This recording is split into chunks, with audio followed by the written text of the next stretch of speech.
নমস্কার viewers, KD farm and কৃষিতে আপনাদের স্বাগত জানাই। থাম্বনেল দেখে হয়তো অনেকে ভাবছেন যে এটা আবার কেমন কথা। তো যাদের বাড়ি একটু গ্রাম সাইডে তারা বিষয়টা বিশেষ করে উপলব্ধি করতে পারবেন যে আজকে এই নিয়েই পাশের গ্রামে বিশাল ঝগড়া হয়ে গেল। তো ভাবলাম যে যাক, এই বিষয়ে একটু ভিডিও বানাই। যাদের কিছু ছাগল আছে তারা হয়তো বুঝতে পারেন যে ছাগল ছেড়ে দিলে নিজের জমি টপকে গিয়ে অন্যের জমির ফসল খায়, বা অন্যের ছাগল এসে নিজের জমির ফসল খায়।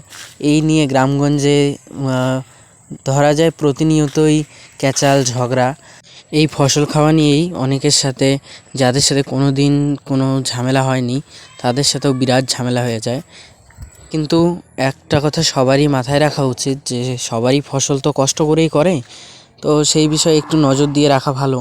তো দেখুন, আমার ছাগলটা কিন্তু একটা ধানও খাচ্ছে না, সব কুটে কুটে ঘাসগুলোই খাচ্ছে। তার জন্য ভিডিওটা করা। দেখুন, আমার ছাগল কিন্তু ক্যাচাল ঝগড়া পছন্দ করে না, ওদের ছেড়ে দিলে ওরা ঘাস খায়।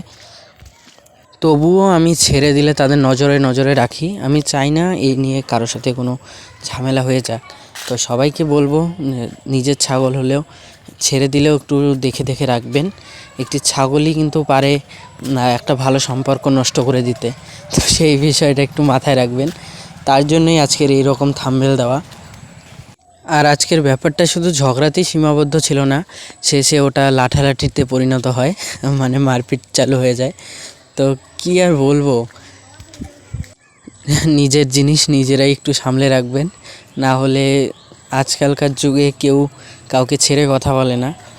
নিজের ফসল খেলে যেরকম কষ্ট হয়, অমনি অন্যের ফসল খেলেও তারও কষ্ট হয়। সেই বিষয়টা মাথায় রেখে পশুপালন করেন, কোনো বাধা নেই। তো আমিও তাই করি। যাই হোক বন্ধুরা, পাশে থাকবেন।